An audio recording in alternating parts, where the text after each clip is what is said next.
अभिनंदन करता हूँ। सर, अभी शिक्षकों ने और कुछ बच्चों ने भी प्रश्न पूछे हैं। पहला प्रश्न है प्रियंका प्रियदर्शनी मल्हाटोल परिहार सीतामढ़ी से। वो पूछ रही हैं कि क्या अन्य विभाग के कर्मियों की तरह हम शिक्षकों के लिए भी आई कार्ड की व्यवस्था हो सकती है? क्या विभाग की तरफ से ई शिक्षा कोर्स पर आई कार्ड डाउनलोड करने की व्यवस्था की जा सकती है? देखिए, हम लोग ये सुझाव अच्छा है। हम लोग एक आई कार्ड डाउनलोड करने का प्रावधान रखेंगे और क्यूआर कोड भी, और जिसको भी जांच के लिए आवश्यकता होगी क्यूआर कोड से वो अपना ओरिजिनल चेक कर लेगा। जी, तो हम लोग व्यवस्था कर देते हैं शिक्षा कोर्स में। तो ये आपका जो सुझाव है हम लोग स्वीकार करते हैं। जी। दूसरा सवाल सर, ये राजेश कुमार भारती, शिक्षक उत्क्रमित मध्य विद्यालय हेमजा भारत नवादा से हैं। ये पूछ रहे हैं कि 21वीं सदी के कौशल के अनुरूप कई चुनौतियां हैं। ऐसे में क्या शिक्षण सामग्री और पाठ्यक्रम बच्चों की आवश्यकता और आधुनिकता को देखते हुए अद्यतन करने के लिए राज्य सरकार प्रयास कर रही है? इससे संबंधित प्रमुख प्रयासों की चर्चा चाहता हूँ।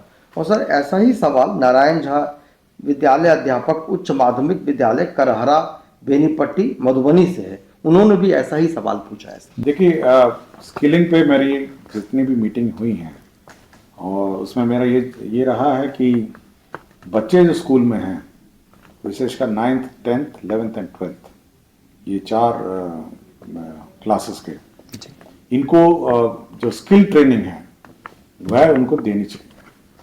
और इसके लिए हम लोग ये कर रहे हैं कि जितने भी उस स्कूल के निकट में जो ITI हैं, पॉलिटेक्निक हैं और इंजीनियरिंग कॉलेज हैं, हम लोग उसके साथ संबंध कर रहे हैं। संबंध पूरा एक पत्र लिखा गया था, किंतु उसके बाद इस पर आगे की कार्रवाई नहीं की गई। तो हम लोग ITI, पॉलिटेक्निक और इंजीनियरिंग कॉलेज से इसको संबद्ध करेंगे और उसके बाद जितने भी बच्चे हैं वो अपने निकटतम जो ट्रेनिंग सेंटर्स हैं, सिर्फ प्लम्बिंग का, इलेक्ट्रिशियन का, फिटर का और मोटर मैकेनिक का, जितने भी स्किल हैं वह प्राप्त कर सकेंगे। तो बहुत सारे बच्चे हैं, हो सकता है कि इसको अपना कैरियर बनाना चाहें, या स्किल का जो जानकारी के बाद वो उस स्किल में आगे काम करना चाहें। तो ये सब हम लोग स्किल ट्रेनिंग पर बहुत ज़्यादा जोर है और न्यू एजुकेशन पॉलिसी में भी इस पर है। जी। तो हम लोग कल भी बैठक करेंगे, मतलब कल परसों 2-3 दिन में बैठक करेंगे जी। और इस महीने हम लोग सभी को संबद्ध कर देंगे जी। जो विशेषकर 9th 10th 11th and 12th classes हैं।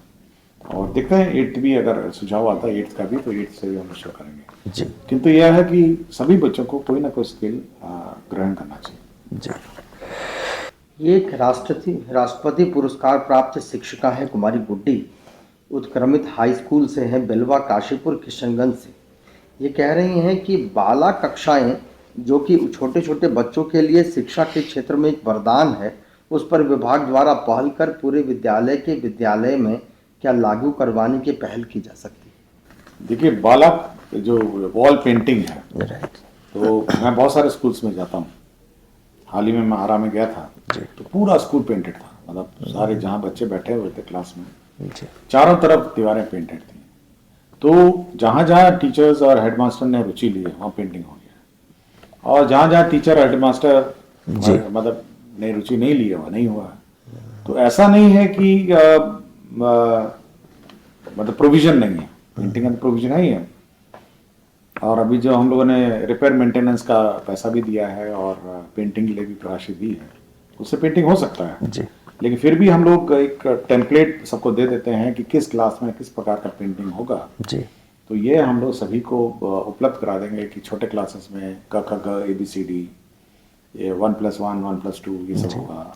क्लास 2 में क्या पेंटिंग होना है, क्लास 3 में क्या पेंटिंग होना है, क्लास 4 में क्या पेंटिंग होना है, और क्लास 5 मतलब 5th तक कम से कम जो क्लासरूम्स हैं या स्कूल की दीवारें वो पेंटेड होनी चाहिए। और बहुत सारे मैंने देखा है, अन्य राज्यों में भी मैं गया हूँ, तो जो महाअनुभवों के जो स्लोगन हैं, महात्मा गांधी जी के हैं और विवेकानंद के स्लोगन्स हैं, ये सारे विभिन्न स्कूल के दीवारों पे ये बिल्कुल पेंटेड रहती है जी। तो ये हम लोग कोशिश करेंगे कि एक टेम्पलेट बना के सभी स्कूल को सर्कुलेट करेंगे कि जहाँ जहाँ जगह हो कम से कम ये पेंटिंग करा दें जी। शुक्रिया सर। एक शिक्षक है पंकज कुमार, मध्य विद्यालय गजेंद्र बीघा हिलसा नालंदा से। ये कह रहे हैं कि आए दिन शिक्षा विभाग और शिक्षक गण के बीच स्कूल समय अवधि एक ज्वलंत मुद्दा बना रहता है। क्या विभाग इस पर कोई विचार कर रही है कि स्कूलों की समय अवधि और समय सारणी का कोई स्थायी हल निकाला जा सकता है? क्या हमारे विद्यालयों को निजी विद्यालयों की तरह सुबह 8 बजे से 2 बजे तक किया जा सकता है?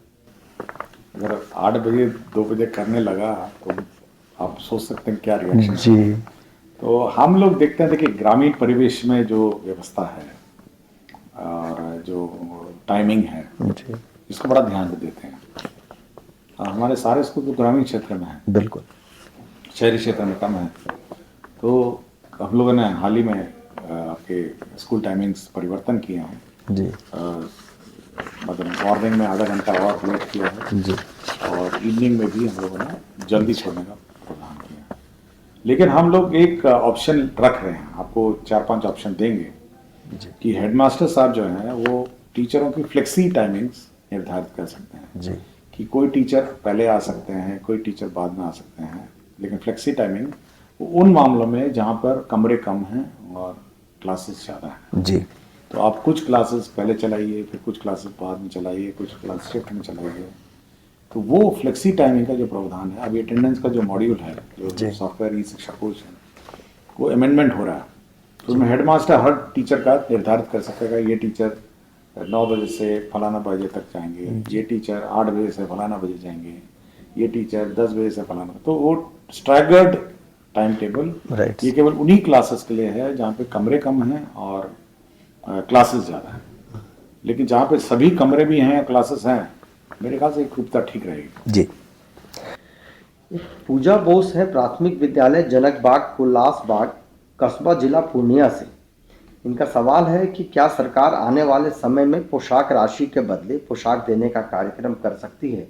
इस पोशाक के अंतर्गत पेंट, शर्ट, जूता, मोजा, टाई, बेल्ट, यहाँ तक कि सर्दी के मौसम में स्वेटर यानी फुल यूनिफॉर्म लाने की योजना कर सकती है, क्योंकि सरकार की तरफ से सबसे लाभकारी महत्वाकांक्षी योजना हर बच्चों के हाथ में ससमय किताब मिलने की योजना 100% सफल रही है।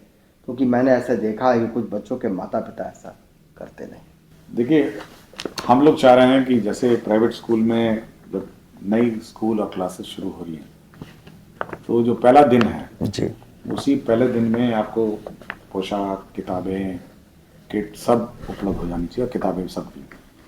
तो अगले वर्ष से हम लोग इस पर योजनाबद्ध तरीके से काम कर रहे हैं। जी हम लोग कोशिश में लगे हैं कि जो पहला डे 1 जिसको होगा तो बच्चे नए कपड़ों के साथ, नए पोशाक के साथ नए क्लास में दाखिला लें। लेकिन जहाँ तक कपड़े बना के उपलब्ध कराने की बात है, हम लोगों ने बहुत मंथन किया, इस पर बहुत रिसर्च हुआ और बहुत सारे इंस्टीट्यूट्स इस पर लगे रहे।